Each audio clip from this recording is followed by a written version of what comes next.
Hello friends, মোৰ চেনেলত স্বাগতম জনাইছো। মই আজি 36 চেষ্টৰ বাবে ভি নেক কটৰি ব্লাউজৰ কাটিং কৰি দেখাম একেবাৰে সহজতে। এটো ডিপ নেকত হ'ব। প্ৰথমতে লাইনিংটো ওপৰত কাটিং কৰিম। লাইনিংটো প্ৰথমতে ডাবল ফল্ড কৰি লম। লাইনিংটো ডাবল ফল্ড কৰি ললো।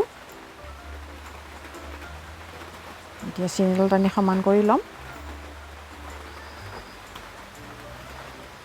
এই ব্লাউজটোৰ যিমান লেন্থ লাগে তাত 1 ইঞ্চ প্লাস কৰি লম। 16 ইঞ্চৰ মাৰ্কিং কৰিছো। এটো 15 ইঞ্চৰ ৰেডি হ'ব।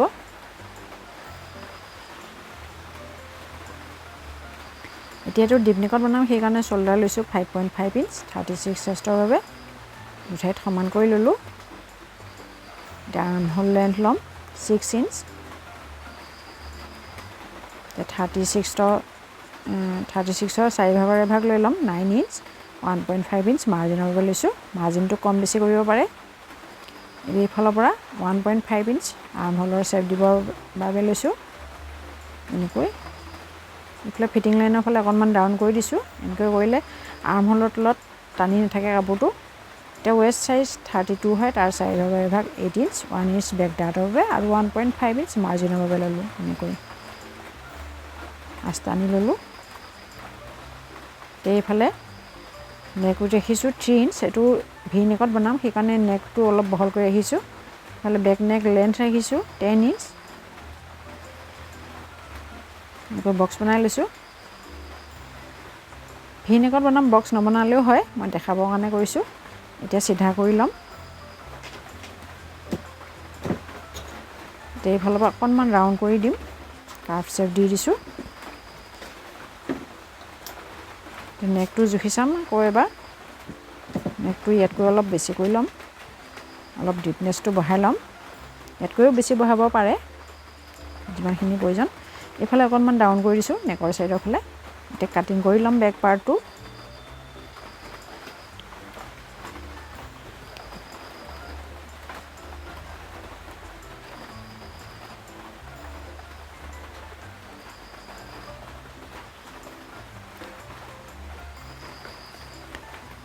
ফিটিং লাইনৰ সৰকৈ এটা কাট লগাম। এতিয়া ফ্ৰন্ট পাৰ্টটো কাটিং কৰিম। এটা লাষ্ট আনি সমান কৰি লম প্ৰথমতে। এটো কটৰি কাটত বনাম সেই কাৰণে 1 ইঞ্চ এক্সট্ৰা লৈছো ফ্ৰন্ট পাৰ্টত। এনেকৈ প্ৰথমতে লৈ ললে একদম সুবিধা হয়। আৰু এটো সাইডে ফ্ৰন্ট ওপেনত বনাম সেই কাৰণে 1/2 ইঞ্চ এক্সট্ৰা লৈ লৈছো। ফ্ৰন্টত হুক আৰু কাজপটি থাকিব। এইডাল চিনত সমান কৰি বেক পাৰ্টটো বহাই দিম। আপুনি যিকোনো সাইজৰ এই মেথডত বনাব পাৰিব। কাটিং কৰিব পাৰিব। এতিয়া বেক পাৰ্টটো সেম টু সেম ড্ৰ কৰি লম। এনেকৈ ড্ৰ কৰি ললো। তে ফ্ৰন্ট নেকটো লেন্থ ৰাখিছো 6.5 ইঞ্চ। আপুনি ইয়াতকৈও বেছি কৰিব পাৰে ডিপনেসটো বঢ়াব পাৰে। কাৰণ এটো ভি নেক হয়। ভি নেক ফ্ৰন্ট সাইডৰ বেছি ডিপনেস কৰি ৰাখিব পাৰে। ইয়াতো মই অলপমান কাৰ্ভ কৰি দিছো। এতিয়া ওপৰৰ পৰা বেল্টৰ বাবে 12.5 ইঞ্চ লৈছো।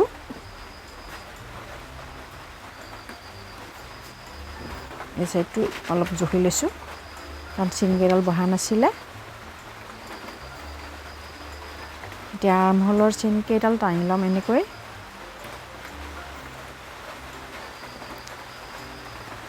এতিয়া বেল্টৰ চিনডাল টানি লম। ইফালে 1.5 ইঞ্চ মাৰ্জিনটো প্ৰথমতে মাৰ্কিং কৰি লম। এতিয়া ইয়াৰ পৰা ইয়ালৈকে যিমানখিনি পালো কটৰিৰ বাবে তাৰ দুভাগ লৈ লম। 3 ভাগ কৰি দুভাগ লৈ লম। এইখিনি 4 ইঞ্চ মান সিধা কৰি ৰাখিছো। আৰু ইফালে 2.5 ইঞ্চ লৈছো আৰ্ম হোলৰ সাইডৰ পৰা নেকৰ ফালৰ পৰা 5.5 ইঞ্চ। এতিয়া পইণ্ট কেইটা এনেকৈ মিলাই দিলো। কটৰিৰ শেপ দি দিলো। ইফালে 1 ইঞ্চৰ শেপ দিম বেল্টত। এনেকৈ দি দিলো। ইফালে 1/2 ইঞ্চ ফ্ৰন্ট আৰ্ম হোলৰ শেপ দি দিছো। ইফালে ডাউন কৰি দিছো। এতিয়া কাটিং কৰি লম ফ্ৰন্ট পাৰ্টটো।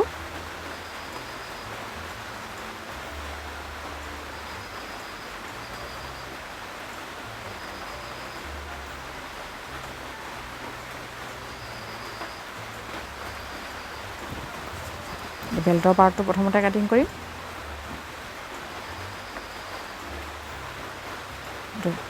অলপ জইনটো খুলি ল'ম আৰু এইফালে 1 ইঞ্চ এক্সট্ৰা হৈছে সেইখিনি উলিয়াই দিম। এতিয়া কটৰী পাৰ্টটো কাটিং কৰিম। এইটো কটৰী কাপোৰত জইন কৰিব নোৱাৰি কাৰণ এইটো সৰু হৈ যাব। এই কটৰীটো এক্সট্ৰা কাপোৰত বহাই লোৱা হ'ব। যদি কাপোৰ কম থাকে তেনেহ'লে প্ৰথমতে কাগজত কাটিং কৰি ল'ব ফ্ৰণ্ট পাৰ্টটো। এতিয়া মই স্লিপছৰ কাটিং কৰিম। স্লিপছটো যিমান লেন্থ লৈ ল'ম। মই 10 ইঞ্চ ৰাখিছোঁ। এইটো 9 ইঞ্চত ৰেডি হ'ব। এইফালে 3 ইঞ্চ ডাউন কৰিছোঁ। এতিয়া আৰ্মহোলটো মেজাৰমেণ্ট কৰি ল'ম স্লিপছৰ শ্বেপ দিবলৈ। 8 ইঞ্চ পালোঁ।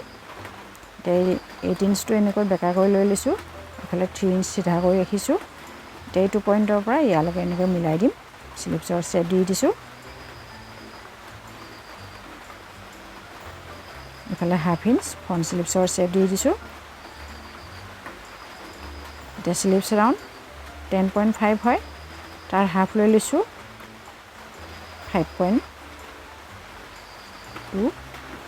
এনেকৈ 1.5 ইঞ্চ মাৰ্জিন ৰাখিছোঁ। এইফালেও ৰাখিছোঁ, আনটো ছাইডেও ৰাখিছোঁ। এতিয়া কাটিং কৰি ল'ম। বেক স্লিপছৰ যিটো শ্বেপ সেইটোত কাটিং কৰিছোঁ।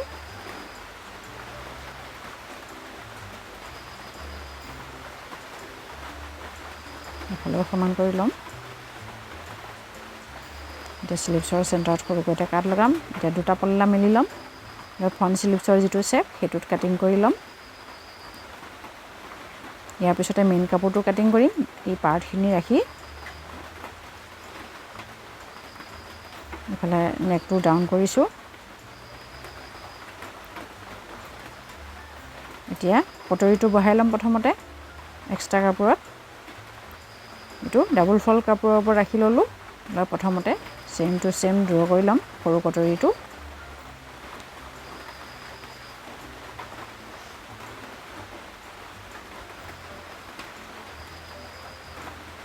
ভালদৰে ডাৰ্ক কৰি লৈছোঁ অলপমান।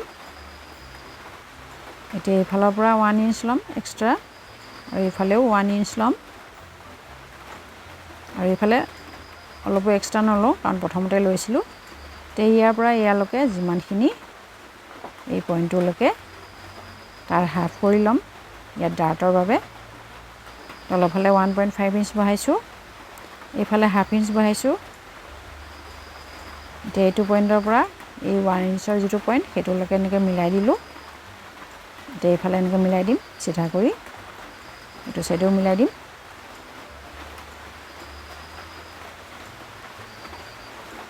এতিয়া ডাৰ্টৰ বাবে 3.5 ইঞ্চ লৈছোঁ।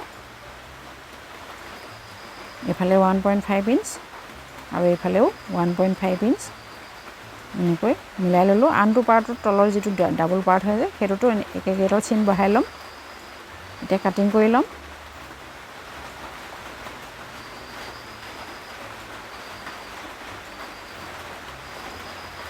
ভিডিঅ'টো চাই ভাল লাগিলে লাইক কৰিব, কমেণ্ট কৰিব আৰু যদি আপুনি মোৰ চেনেলত নতুন হয় তেনেহ'লে চেনেলটো ছাবস্ক্ৰাইব কৰি বেল আইকনটো ক্লিক কৰিব নাপাহৰিব। এনেকুৱা ধৰণৰ নতুন সহজ ভিডিঅ' পাবলৈ এই যে ডাৰ্টৰ লাইন তাতো মই সৰুকৈ কাট লগাইছোঁ, তেতিয়া আনটো ছাইডত বহি যাব।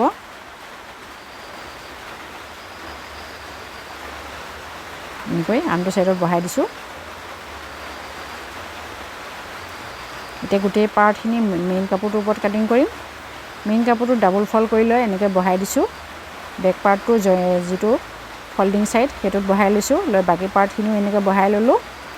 লৈ অলপমান এক্সট্ৰা ৰাখি কাটিং কৰি ল'ম। আৰু এইখিনি যিখিনি এক্সট্ৰা আছে সেইখিনি স্লিপছৰ বাবে সেইখিনি স্লিপছ কাটিং কৰিম। এতিয়া অলপমান এক্সট্ৰা কৰি ৰাখি চবৰে পৰা মেইন কাপোৰ লাইনিঙৰ কাপোৰটোকৈ অলপ বেছিকৈ ৰাখি মেইন কাপোৰটো কাটিং কৰিম। তেতিয়া মেইন কাপোৰৰ লগত জইন কৰিবলৈ সুবিধা হয় লাইনিংটো।